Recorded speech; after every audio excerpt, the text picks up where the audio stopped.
ya estamos aquí con Aurelio Enrique, quien nos va a traer un breve comentario sobre la situación del país en este momento. Hay una situación que nosotros venimos estudiando, practicando, escuchando y leyendo desde los años 90, 91, 92 hasta la fecha. Usted sabe que el Estado Dominicano está compuesto, más ahora después de la Constitución, un Estado social, democrático y de derecho, y la parte social ha sido quizá la más afectada en cuanto a las respuestas que debe dar el Estado a la sociedad dominicana en lo que tiene que ver con salud, lo que tiene que ver con alimentación, lo que tiene que ver con seguridad, con la parte laboral, etc.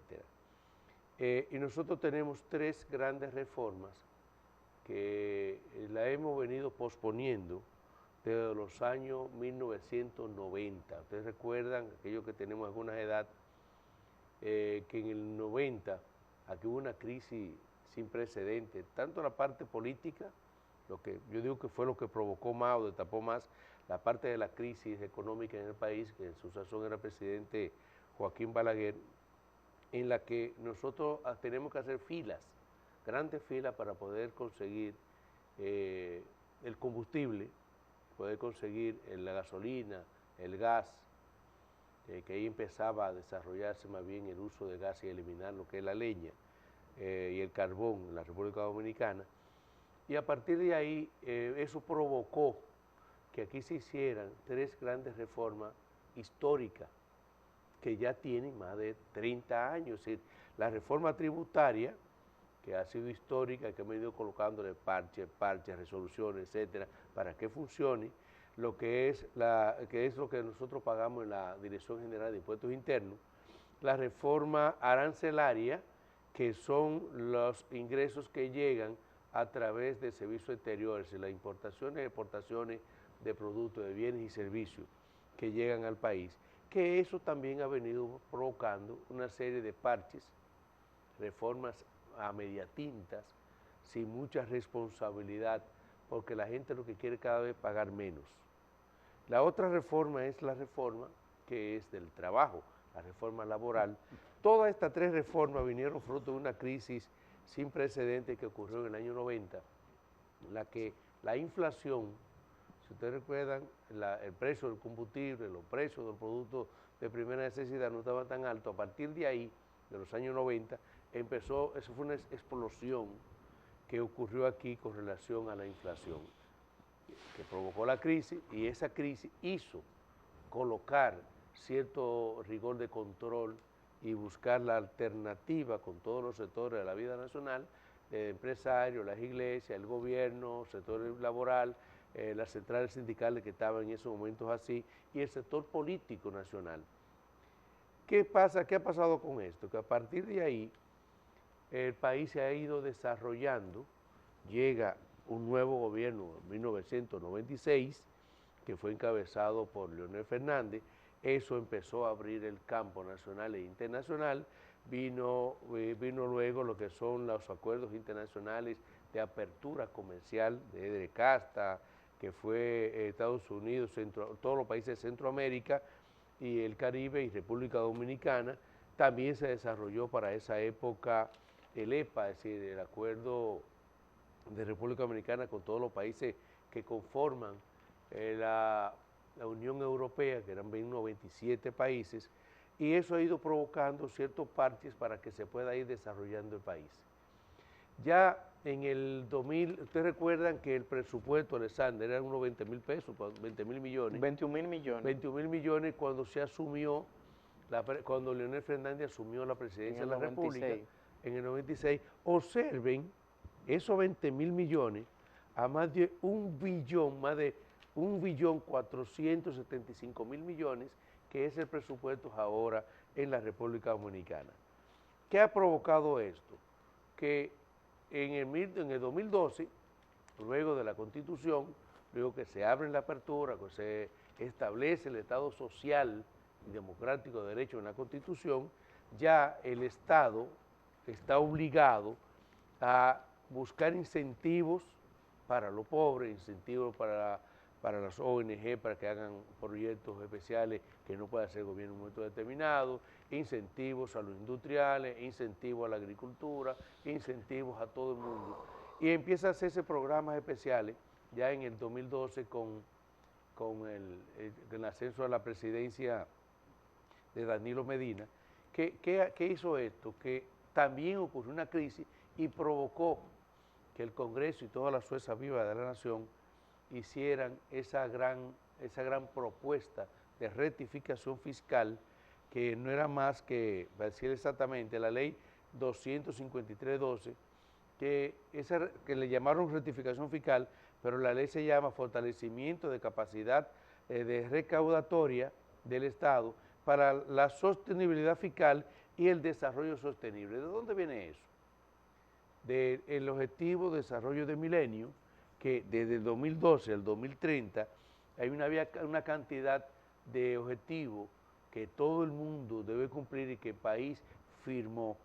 Y esa reforma, cuya presión fiscal estaba entre 12 y 13, se planteó que esta ley iba a tener una vigencia de 3 años, porque había que subir estos 12 o 13% del PIB, había que subir la presión fiscal hasta 16, luego, 2 años después, subirla hasta el 18.5, que fue el año antepasado, el año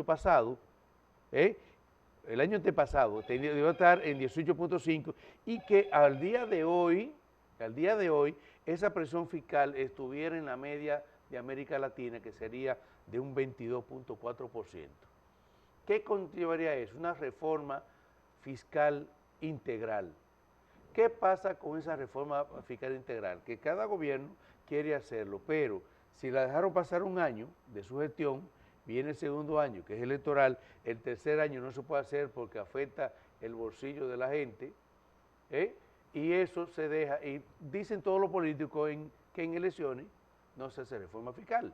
Cuando llega el presidente Luis Abinader, viene con un planteamiento, se va directamente al Consejo Económico y Social, que es un órgano que se crea para dar continuidad y buscar consenso, que dirigía, ustedes recuerdan, a Agripino Núñez Collado, para buscar consenso para llegar en todos estos proyectos que se hagan, que tengan que ver con conflictos, que se busquen todos los sectores, se crea ese advenimiento, se llevan los proyectos al Congreso, después que ha estado consensuado con todos los sectores, y en el Congreso Nacional se lleva ya prácticamente para su aprobación.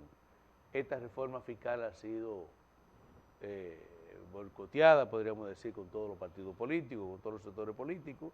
La parte del sector laboral también ha sido boicoteada por todos los sectores, básicamente el sector empresarial, que no logran ponerse de acuerdo con el gobierno y el sector laboral.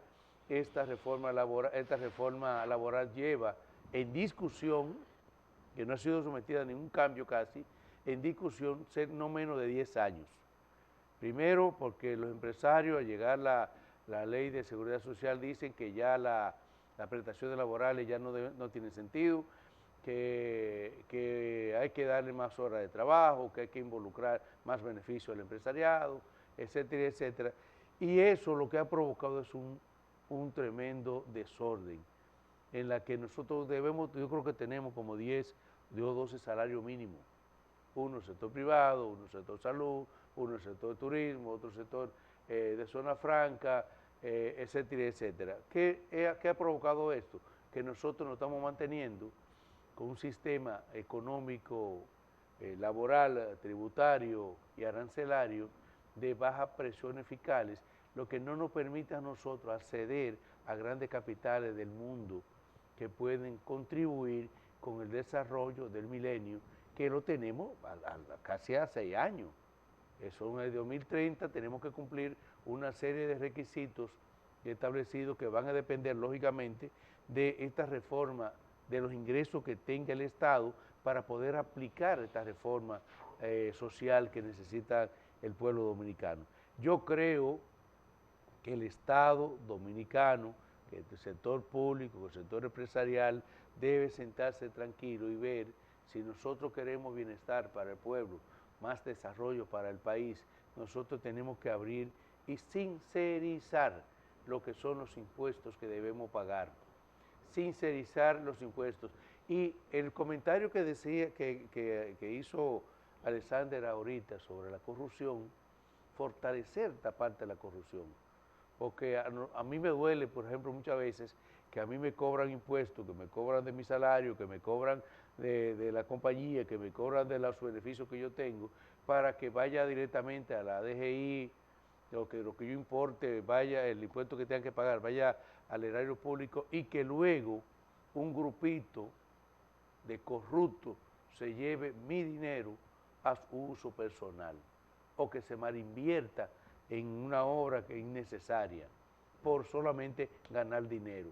Pero si nosotros fortalecemos la parte de la corrupción, fortalecemos la parte arancelaria, la parte de conciencia social en defender cada peso del pueblo dominicano, el puesto que pedirle transparencia a los funcionarios públicos, pedir transparencia al propio presidente, a la propia justicia, a los propios sectores empresariales también, que nada más no es, aquí le echan toda la corrupción a los políticos. A los políticos le echan corrupción, pero se olvidan que si hay un corrupto de un lado, es porque hay un corruptor del otro lado.